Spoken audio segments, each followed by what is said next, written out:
अस्सलाम वालेकुम। आप देख रहे हैं मामा आइडियाज़ और अल्हम्दुलिल्लाह मैं बिल्कुल ठीक ठाक हूँ और दुआ करते हैं अल्लाह पाक से अल्लाह पाक हम सब लोगों को अपने घरों में खुश खुरम रखे, आबाद व शाद रखे, हमारे रिज़्क़ रोज़ी में बरकत डाले और मुश्किल और परेशानी दूर करे, आमीन।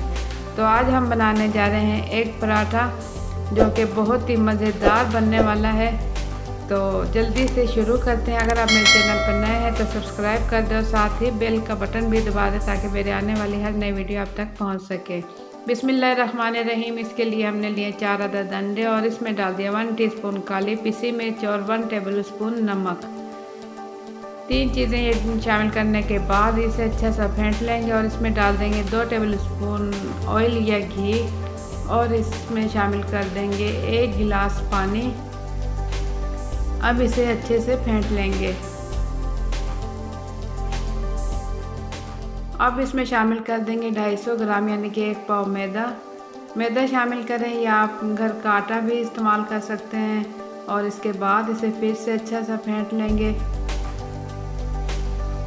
इस तरीके से फेंटने के बाद इसमें डाल देंगे थोड़ा सा हरा धनिया कटा हुआ, 2 से 3 हरी चॉप्ड हरी मिर्च और इसे फिर से चम्मच की मदद से मिक्स करेंगे।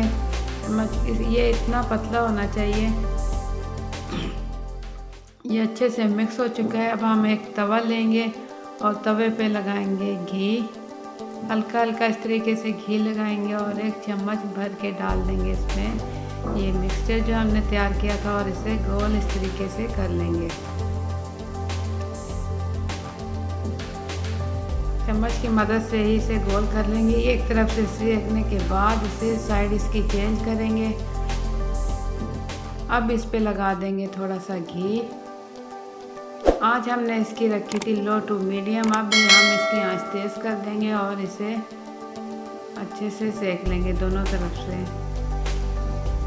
हल्का हल्का प्रेस करते हुए इसे गोल्डन होने तक पराठे हम सेक लेंगे। अगर आप मेरे चैनल पर नए हैं तो जल्दी से सब्सक्राइब कर दें और मेरी वीडियो पसंद आए तो आप लोग ज़रूर लाइक कर दिया करें। तो ये पराठा हमारा बन के हो चुका है तैयार। बाकी के तमाम पराठे भी हम इस तरीके से तैयार कर लेंगे। तो जनाब ये 4 अंडे और 1 पाव मैदे में हमारे 12 पराठे बन के हो चुके हैं तैयार। माशाल्लाह बहुत ही नरम और खाने में बहुत ही मज़ेदार। बच्चे भी शौक़ से खाएँगे और बड़े भी। तो मेरी आज की रेसिपी आप लोगों को कैसी लगी जल्दी से आप कमेंट करें, लाइक करें और चैनल पर नए हैं तो सब्सक्राइब कर दें और साथ ही बेल का बटन भी दबा दें। तो आज की रेसिपी के साथ मुझे दें इजाज़त। टेक केयर, अल्लाह हाफिज़।